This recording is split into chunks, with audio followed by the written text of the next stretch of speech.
In the early 19th century, the Ottoman Empire stood on unstable ground.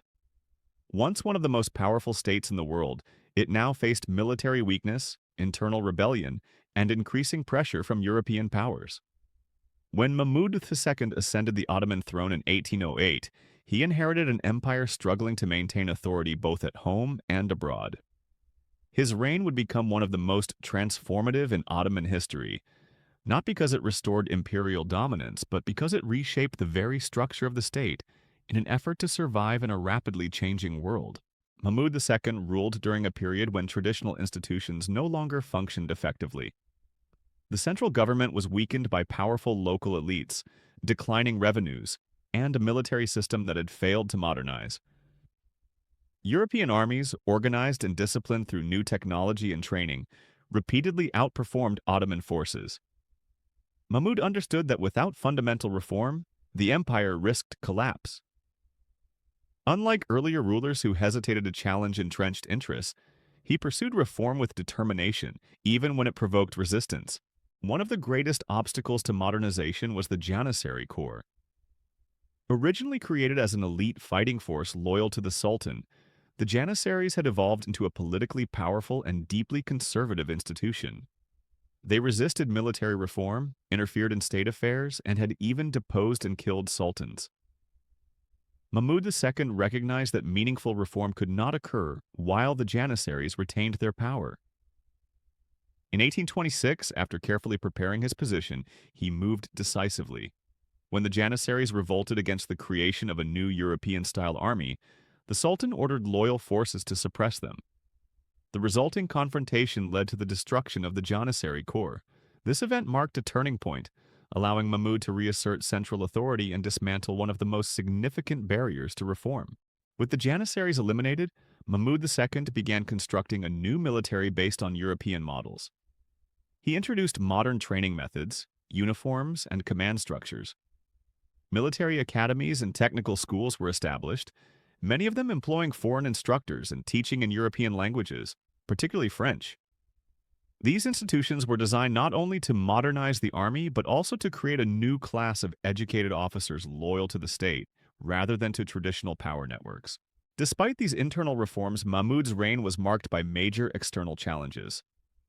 The most damaging of these was the Greek War of Independence, which began in 1821. Inspired by nationalist movements spreading across Europe, Greek revolutionaries launched a widespread rebellion against Ottoman rule. The conflict was brutal, with violence and atrocities committed by both sides. As the war continued, international sympathy increasingly favored the Greek cause. European intellectuals, politicians, and the public viewed the Greeks as heirs to classical civilization and saw their rebellion as a struggle for freedom. This sympathy soon translated into direct intervention. Britain, France, and Russia, each pursuing their own strategic interest, intervened militarily on behalf of the Greek rebels. In 1827, their combined naval forces destroyed the Ottoman Egyptian fleet at the Battle of Navarino. This naval disaster proved decisive. Without control of the sea, the Ottomans could no longer suppress the rebellion. In 1830, Greece was formally recognized as an independent state.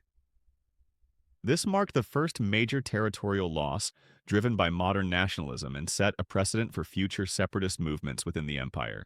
At the same time, a different challenge emerged in Egypt.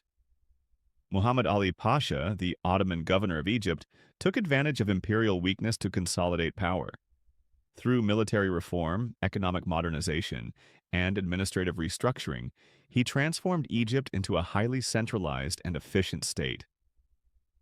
Though he remained nominally loyal to the Ottoman Sultan, Muhammad Ali ruled Egypt with near-complete independence. His ambitions soon extended beyond Egypt, bringing him into direct conflict with the central government in Istanbul. This challenge exposed the limits of Mahmud II's authority and highlighted the difficulty of maintaining control over distant provinces. Internally, Mahmud II continued to pursue sweeping reforms. He worked to centralize administration, reduce the power of provincial notables, and expand the state bureaucracy. Traditional dress codes were replaced with standardized clothing for officials, symbolizing loyalty to the state rather than to regional or religious identities. New ministries were established to oversee finance, education, and internal security. These changes were designed to create a more disciplined and efficient government, capable of enforcing the Sultan's authority throughout the empire. Mahmud also invested heavily in education. New secular schools were founded alongside traditional religious institutions.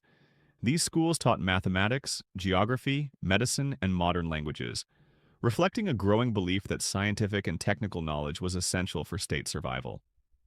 Though limited in scope, these reforms produced a new generation of officials who would later play key roles in the empire's modernization. By the end of his reign, Mahmud II had not reversed the empire's territorial decline. Greece was lost, Egypt had become a semi-independent power, and European influence continued to grow. Yet his achievements lay elsewhere.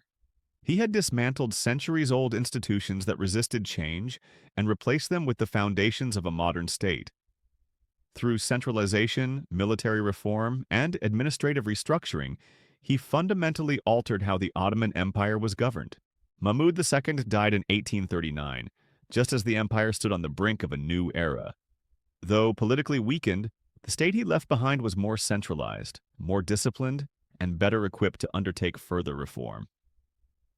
His reign paved the way for the Tanzimat period, during which his successors would attempt to formalize equality, codify laws, and further modernize the empire. In this sense, Mahmud II redefined what it meant to be an Ottoman ruler in the modern age. His legacy was not one of restored power, but of transformation, adaptation, and the difficult transition from empire to modern state.